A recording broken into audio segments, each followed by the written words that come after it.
I mean, who knows why people say things? I sure don't. We're going to see, each subject moves into a barriered posture after they were asked the critical question. I think Bob said he saw you selling marijuana.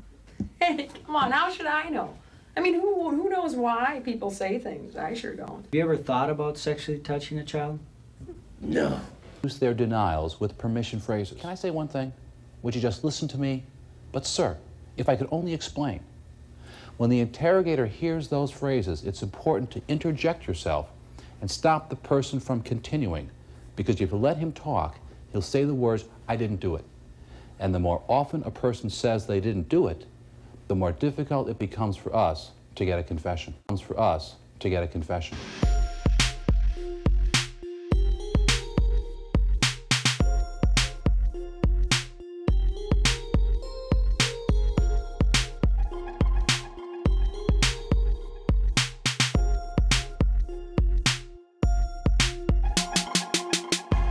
You're up to something, dummy.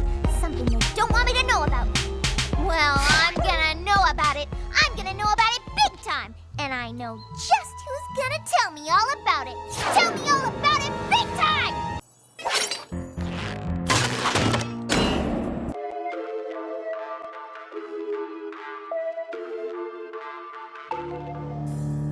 That's it? Oh, you got it. Okay, beautiful weather we're having, eh? I love it, don't you? The birds chirping and... No. Talk about our friends. Oh, okay. Let's see. There's Sparkle, she's a unicorn. Magic, real brainiac. And then you got Rarity. What's up with that? No, you're not understanding me. I want you to confess. Confess? Confess!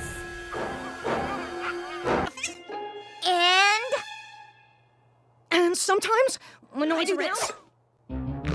Looking good. No! Well, what do you want to hear? Tell me what you want me to say and I'll say it.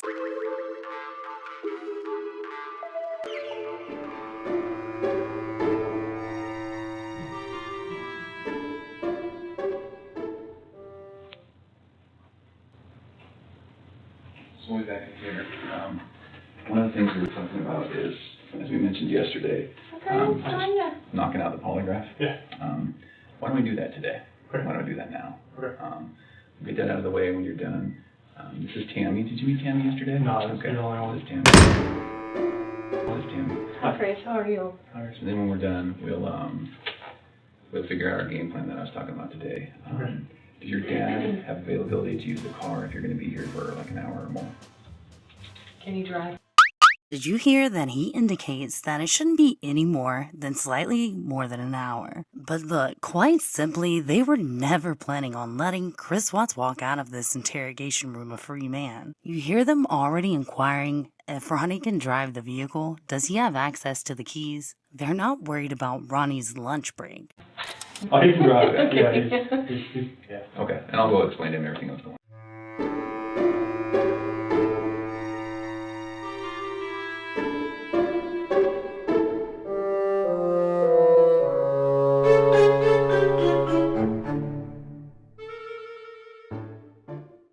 Okay, he will know where to go, but...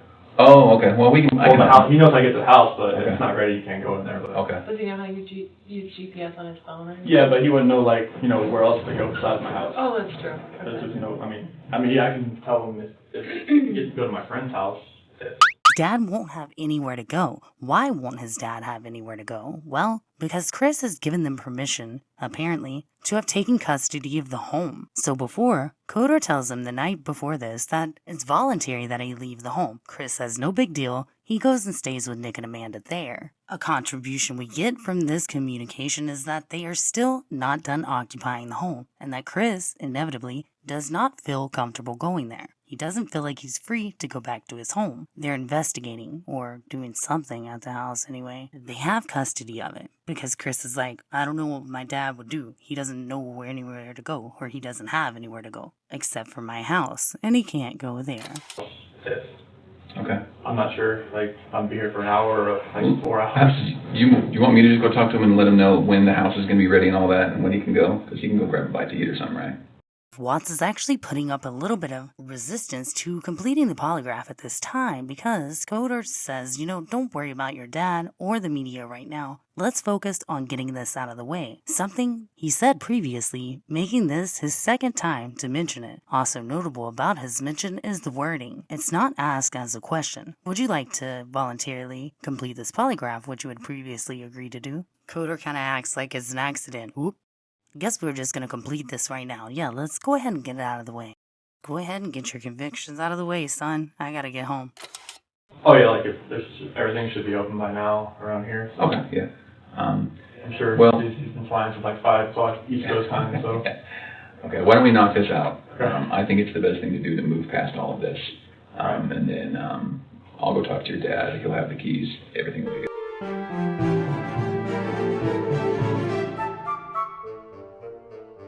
And I'll go talk to your dad. He'll have the keys. Everything will be good. Okay.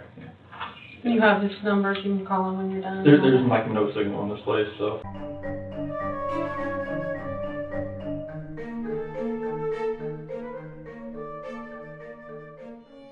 There's like no signal in this place, so. That's bad, isn't it? That's why I couldn't talk to you earlier. Like, yeah, it was. Between him and me, we'll figure out how to communicate this and get him where he needs to go. Okay. I've been getting text messages from like a lot of news places. Okay. I don't know really like. I think that's part of maybe what we game plan today. I mean, not just here, like today's show, or I don't like know what to do with that. Well, I think that you certainly can do whatever you need to or want to do. But I think that after we knock this out, we get back to the team and we make a plan. Okay, so I've been getting different like advice.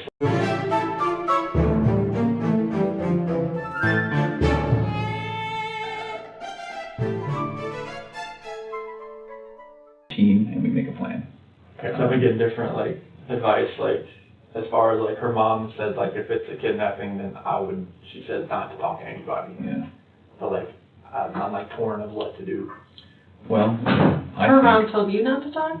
Yeah, her mom's saying because she was advised by someone like police or a detective there that like if he talks to the media, it might. Oh, to the media. Okay. Mm-hmm. No, I thought you were talking about to the police. Oh no, I was like, no, like just the media in general. Like, Yeah. 'cause it's gone. Today's show, Good Morning America, is trying to get a hold of me, my parents, friends. So I just sometimes we release details that, maybe the public they want doesn't details know. from me. I know. So And that's why why I'm like, I don't want to impede with what's going on here and put the things out because I've watched enough shows that say like, all right, don't put things out there before the police. Because then you don't know if somebody really knows or if they just saw it on TV. Mm-hmm. Yeah. Well, let's do this. I think while you're doing this, it's going to be completely okay to ignore your phone and the media and everyone, right? Okay. So let's get this out of the way. I think it'll really clear your mind a little bit, right? All right. So why don't we put a halt on the phone, on texting people, on Good Morning America, all those No, stuff. I haven't responded to any of them. Let's Only focus just my on friends. this. Yeah. Let's focus on this. Let's knock it out, and then let's talk. Okay. All right? All right. All right. And You guys Grandma, good? you'll come in. I'll go get you when we're done. Yeah, okay. Cool. Yeah, okay. Yeah. Okay. Thanks. So go ahead and have a seat right here, Chris. Sit on this. Thanks. So go ahead and have a seat right here, Chris. Sit.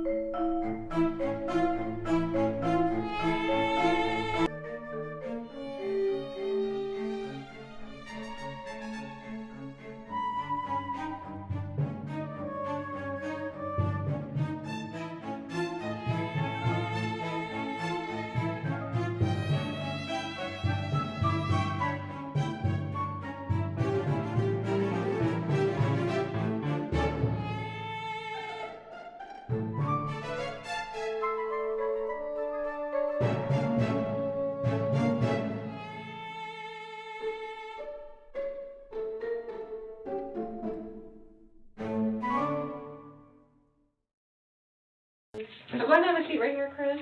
Sit on this. Yep, I know. I'll explain what that is here in a little bit, but you don't have to worry. It's not on or anything right now. It's not gonna buzz you or anything. I've never done this before. I know. A lot of people haven't had polygraphs before. It's not like a normal thing that people go through. A lot of people, like obviously in law enforcement and places like that, they have to go through polygraphs for their job. But other than that, most people never take a polygraph in their entire life. So. Yeah, so I have like no idea like what to expect, honestly. Yeah. So how are you feeling today?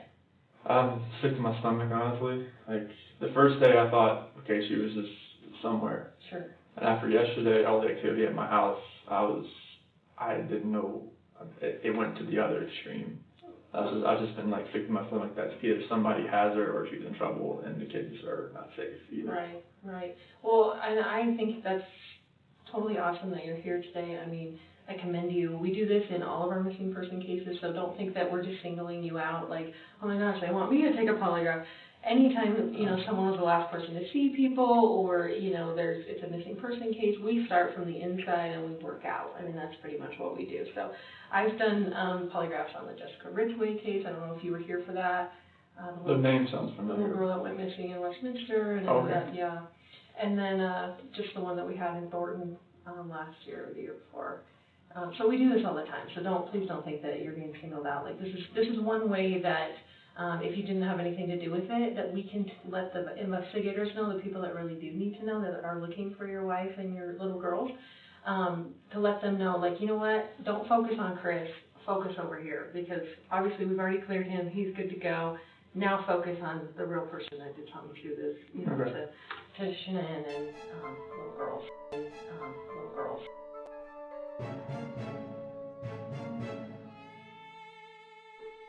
Shanann and little girls. So I am, my name is Tammy. If you can call me Tammy, I'm an agent with the Colorado Bureau of Investigation. So it's a CBI. It's kind of like the FBI, but for Colorado. Okay. So what our role is, just so you know, is anytime a law enforcement agency or a district attorney's office or the governor needs assistance with a case, they can call the CBI to come out and assist them. Okay. So obviously in this, you know, type of case, they're calling in all the resources. Right, there's a lot we can learn in general, so let's just work off the presumption that Watts is a possibly innocent suspect here, and that's certainly how the investigators should be treating it. Instead of confirming their own biases or original conclusions, they should be hanging on to that open mind and making sure that there are some other options available in their heads. It's not just option 1. There's option 2, 3, 4, like Ricky Bobby. If you're not first, you're last. No, Bobby, there's all kinds of other places. There's second, third, fourth. Alright, so let's work off of that presumption, and let's pretend that the law is supposed to work that way too. Oh, wait, what? It is, but it just doesn't work that way because we have corrupt policing. Oh, yeah, that part. So working under the presumption of innocence, let me tell you what they've done here, and it has set themselves up for a false confession. Not that it matters, because Tammy has largely been regarded as a hero of this case. Now, why is that weird? Well, let me tell you a story. In Toontown, well, Mickey Mouse, he's that cop. He can get a confession out of anyone. How does he do it? Well, by being the best investigator, obviously. Or does he? Well, let's say he doesn't get the confession that he was expecting. And let's say that in response to that, he starts throwing out some questions. And those questions would allow Daffy Duck to admit to his crimes. Or the crimes Mickey thinks he has committed. Or at least partially admit to some of the things that Mickey thinks he's done. Now, how does he think he'll do that? By lessening the perception and responsibility that Daffy would have for committing these crimes by blaming it on another person. Now, who is Daffy's girlfriend? I could be working in a whole different universe of ducks here, but I'm gonna guess it's Daisy. So, what does Mickey Mouse do? Well, Mickey Mouse says, you know what? You've been cleaning up after that Daisy since your marriage, or since you guys have been Netflix and chilling. And then you know what? She did the ultimate thing that could make you do something that you normally wouldn't do, and it would make people feel somewhat sympathetic to boot. Now, what does Daffy do? He takes this opportunity. So now what do we have? We have a cop who not only has enforced coercive and manipulative tactics to elicit a false confession for a crime for which, allegedly, Mickey Mouse wasn't even originally going for or didn't think that had actually occurred, or didn't think it occurred, however the correct format those words are supposed to go in and stuff. Words and things that make sense and in that order. Crazy members of Toontown, they're all proud of him. Instead of being appalled that they live in a society where this kind of thing would be cheered. How do you take a guy who's not willing to admit to crime A, and you not only sit him down for so many hours that he commits to crime A and the telling of, but he also adds a new defendant, a new suspect into the crime. So now he's implicated himself, and a bonus. It's like buy one, get one free. But that's getting ahead of ourselves for now, because Tammy will do all of that in the future. And here, let's focus on what's happened in just the first 5 minutes of this interrogation. Watts, whenever communicating that he might be reluctant to take the polygraph right now due to the timing, his dad having just arrived in town, plus his dad not knowing where to go, because he would only have the awkward situation of not really knowing that theirs, but hanging out with them anyway because he really had no better place to go because, what do you know, the cops are at Castle Watts. And it's apparent that Chris doesn't feel free to go to his own home. Now, I believe that this does cause an isolation situation to happen before the interrogation even gets started. Confess-tigators, because you're gonna confess. You gotta pee at some point. So we have no home, obviously a somewhat destitute-ish and isolated position to begin with. We have Coder, demand that he get it out of the way now, with little more than a okay to suggest that it's a suggestion. So a better way would have been to say, hey, would you like to take the polygraph again? We're going to throw some isolation fire on top of that smoke because Watts adds that he doesn't get service in the entire building. Therefore, he won't have communication for the entire investigatory process. This interrogation ain't like the docs, Verizon. You ain't shit. But to give Verizon its credit, and without sponsorship, although I am open, hit me up, Verizon. I'm paying for y'all anyway. They did mention that Verizon comes in a lot better there than AT&T, and I'm guessing it's one of those situations where Verizon has the mild, like, one bar where everybody else has none, and you might can get some signal here and there, but not really. So, yeah. What was I saying? Yes, object number 1, intense isolation. The phone doesn't get any data. Watts doesn't have a home to go to. So essentially, this is Watts's pseudo-home along with his father for right now. Promises, promises, promises you knew I'd believe. Promises of a plan made by Coder, which is going to commence after the polygraph is complete, sure. Another promise, or an indicative half-promise, she knows the suspect will believe. Also note that the 2 times that Coder's like, let's go ahead and get this out of the way, tends to indicate they'll get that plan started. You could say this is 4 times in the first 4 minutes he's been promised to get out of there if he cooperates. This is a mistake that many defendants make as they're railroaded or stuck in similar situations where they end up giving information that's wrong. Now, what did I mention about Mickey Mouse earlier? To me, if Mickey Mouse is the first interview, he can't be trusted for the second interview. Which includes me, who works out of the Denver office, and I also do polygraphs. So they asked me if I would be willing to come here and chat with you and hopefully get you cleared up and on your way, because it sounds like that's what you're here for, and that's awesome, because that's mostly what people want to do is like, dude, you're looking at the wrong person. Like, I just want to show you I had nothing to do with this, and then you guys can get on your way and, you know, do your... Get out of the way. Get it done. And hopefully they can clear him and get him on his way. You ain't going nowhere. Somewhere else. So, because that helps us, because then we don't have to keep focusing on Chris. Does that make sense to you? Yeah. Okay. This polygraph today is going to be recorded. Okay. Obviously, it would be dumb if I didn't, because what if at the end I said you said whatever and you really didn't say it? Obviously, you could go back and look at the recording. There's a camera right there. And there's also a backup digital recording that I'm doing right there, just because I never trust technology. Those are, of course, parts of the reasons why I don't believe either of the confessions via so-called interviews. Maybe parts of each of them. We'll get to that. Suspects walk themselves right into the police station and walk themselves right into a new set of handcuffs and a new address. They incriminate themselves, and the cops are never there to try and help them exonerate themselves, ever. Although some innocent people do find themselves duped into the situation, even further into false confessions, because they believe that by willingly entering into these polygraph examinations or interrogations, that they'll be exonerated themselves, and hopefully get rid of the agents that are up their ass that'll hopefully uncover new data that allow them to recant these false testimonies. The grueling hours that they've spent in these investigation rooms saying they were innocent. Unfortunately, this is very unlikely to ever happen. As Tammy once said, the case is gonna hit a brick wall after that. Done, son. As we say, it's just simply the gold standard. It shouldn't be, but it is. Often, jurors have problems believing false confessions even in the face of DNA evidence corroborating a suspect's confession as being fabricated. But in summary, for just this short 7-minute section, there's a lot of problems in the policing going on, creating a sense of isolation before the interrogation even starts. Watts is told that the polygraph won't take long, and he's told that repeatedly. He's promised a plan afterwards, leading him to believe that this is just a small process that won't incriminate him, and defendants often mistakenly believe that. People who would falsely confess are often suggestible individuals. Does Watts fall into this category? Let's all argue about it, or let's for once all agree to agree about something.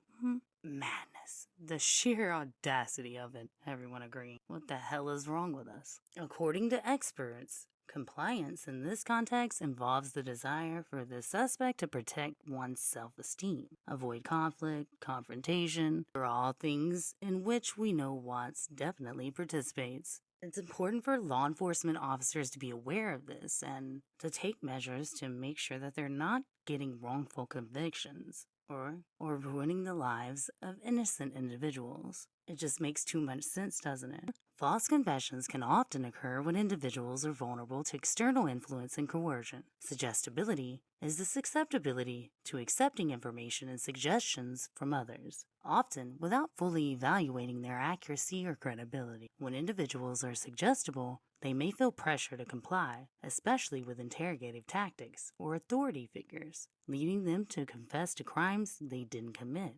Individuals with poor memory, low self-esteem, high anxiety, all may be more susceptible to compliance and suggestibility. According to experts, in many studies conducted on Colorado and its falsely convicted inmates, 1,600 felony cases were reviewed in a 5-year period. The study found that false confessions were a leading cause of wrongful convictions in Colorado and made up a significant proportion of all wrongful convictions in the state. The Innocence Project, a nonprofit legal organization dedicated to exonerating these wrongful convicts, these wrongfully convicted individuals, often through DNA testing, and they hope to reform the criminal justice system, as do I. They've worked several cases involving false confessions in Colorado, including the Dewey case. Robert Dewey hit headlines from being wrongfully convicted of rape and murder and sentenced to life in prison. This was back in 1996, and after spending 18 years in prison, he was exonerated. Another case, Timothy Masters. Masters was wrongfully convicted of murder in 1999 and spent almost 10 years in prison before being exonerated. His conviction was based on flawed forensic evidence and a false confession that was coerced by police. Time and time again showed that false confessions are a leading cause of wrongful convictions. Yet the public still acts as though they just can't wrap their minds around it. The study also identified contributing false confessions such as police interrogations that involve coercion and deception, mental illness, and intellectual disabilities to be rife in the studies surrounding the state of Colorado. The study recommended reforms to the criminal justice system to prevent these confessions, improving police training, enhancing forensic evidence analysis, and increasing access to legal representation. Furthermore, the Innocence Project has been involved in several cases in Colorado, as well as they've contributed to studies which just piles Colorado onto the states in the United, which lock you up, throw away the key, after they yell at you a bunch and tell you to tell them to do it. What do you want to hear? Tell me what you want me to say and I'll say it! Tell me that my friends are all lying to me and avoiding me because they don't like my parties and they don't want to be my friends anymore! Your friends are all lying to you and avoiding you because they don't like your parties and they don't want to be your friends anymore!